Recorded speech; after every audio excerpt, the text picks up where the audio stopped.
আমার স্টাডি চ্যানেলে আরও একবার স্বাগত। দশম শ্রেণীর সেকেন্ড সামেটিভ এক্সামের ভূগোল সাজেশন নিয়ে এসেছি, আর সব কিছুই রয়েছে 5 নম্বরের বড় প্রশ্ন। চলো দেখতে থাকো। প্রথমে দ্বিতীয় অধ্যায়ের বায়ুমণ্ডল থেকে প্রথম কোয়েশ্চেন, বিশ্ব উষ্ণায়নের প্রভাবগুলি নিয়ে আলোচনা করো অথবা গ্রিন হাউস গ্যাসের প্রভাবগুলো নিয়ে আলোচনা করো ও বিস্তারিত লেখো।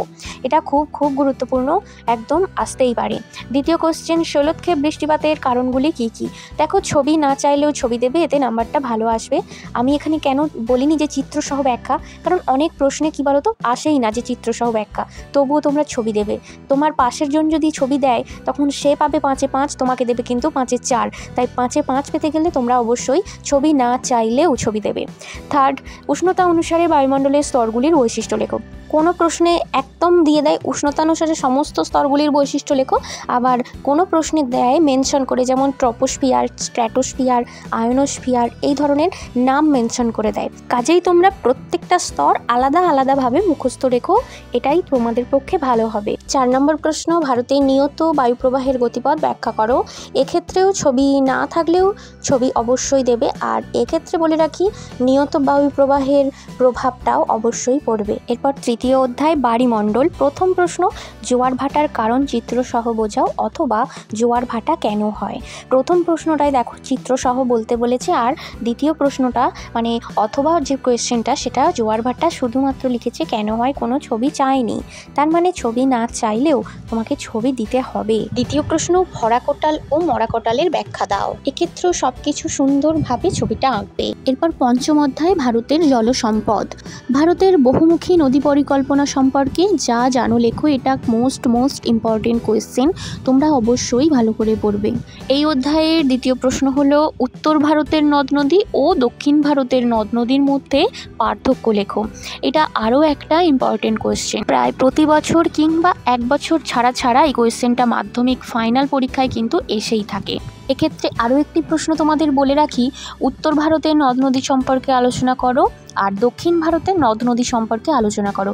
এই দুটো প্রশ্ন কিন্তু আলাদাভাবে আসে, সব ক্ষেত্রেই একই উত্তর তোমরা মুখস্থ করবে। উত্তর ভারত ও দক্ষিণ ভারতের নদ নদী সম্পর্কে তোমরা যদি মুখস্থ করো তাহলে একসাথে 3টে প্রশ্ন যেভাবেই আসুক উত্তর দিতে পারবে।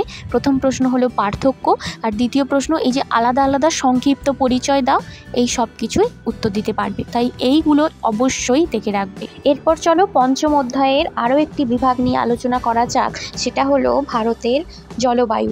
প্রশ্ন অনেকই আছে, তবে 5 নম্বরের প্রশ্ন বলতে একটাই তোমরা ভালো করে দেখে রাখবে, সেটা হলো ভারতের জলবায়ুর ওপর মৌসুমী বায়ুর প্রভাবগুলি লেখো। তারপর চলো আরও একটি অন্যতম বিভাগ ভারতের মৃত্তিকা। এক্ষেত্রে বলে রাখি ভারতের বিভিন্ন অঞ্চলের বিভিন্ন মৃত্তিকা সম্পর্কে লেখো, আর এই প্রশ্নের মধ্যে তোমরা ইনপুট করবে প্রত্যেকটা মৃত্তিকা, তাতে কি কি ফসল ফলে, মৃত্তিকার বৈশিষ্ট্য, আর কোন কোন অঞ্চলে কোন কোন মৃত্তিকা পাওয়া যায়। এই সবটা যদি তোমরা মুখস্থ করে ফেলতে পারো তাহলে তোমরা 2 নম্বরের কোয়েশ্চেন, 1 নম্বরের কোয়েশ্চেন অথবা 3 নম্বরের কোয়েশ্চেনেও উত্তর দিতে পারবে। তাই পুরোটা সুন্দরভাবে মুখস্থ করে ফেলবে, একদম 5 নম্বরেও যদি এসে যেতে পারে, আবার শর্ট কোয়েশ্চেনের অ্যান্সার করতে পারবে একই সাথে। এই 5 নম্বর অধ্যায়ের লাস্ট অ্যান্ড ফাইনাল বিভাগ হলো ভারতের স্বাভাবিক উদ্ভিদ। মৃত্তিকার মতোই কোন অঞ্চলে কোন উদ্ভিদ পাওয়া যায়, সেই উদ্ভিদের বৈশিষ্ট্য, উদ্ভিদগুলির নাম একদম সুন্দরভাবে খাতায় নোট করে তোমরা মুখস্থ করে নিতে পারো। আর কোন কোন উদ্ভিদ পাওয়া যায় আমি স্ক্রিনে দিয়ে দিচ্ছি, দেখো। ক্রান্তীয় চিরহরিৎ অরণ্য, ক্রান্তীয় আর্দ্র পর্ণমোচী অরণ্য, মরু উদ্ভিদ, ম্যানগ্রোভ উদ্ভিদ, এই সমস্ত উদ্ভিদগুলোর উদাহরণ আর কোথায় কোথায় পাওয়া যায়, বৈশিষ্ট্য, সব কিছু পড়ে নাও। এইরকম আরও অনেক সাজেশান পেতে আমার চ্যানেলটিকে অবশ্যই সাবস্ক্রাইব করো। আর এই প্রশ্নগুলির মধ্যে কোনো প্রশ্নের উত্তর যদি তোমরা জানতে চাও, সুন্দরভাবে আমি উত্তরও বলে দেব। এছাড়াও কোন ক্লাসের কোন অধ্যায়ের কোনো প্রশ্ন বা টপিক নিয়ে আমাকে প্রশ্ন করো, আমি অবশ্যই উত্তর দেব। আজকের মতো এইটুকুই, দেখা হবে আবার অন্য কোনো সাজেশন ভিডিওতে।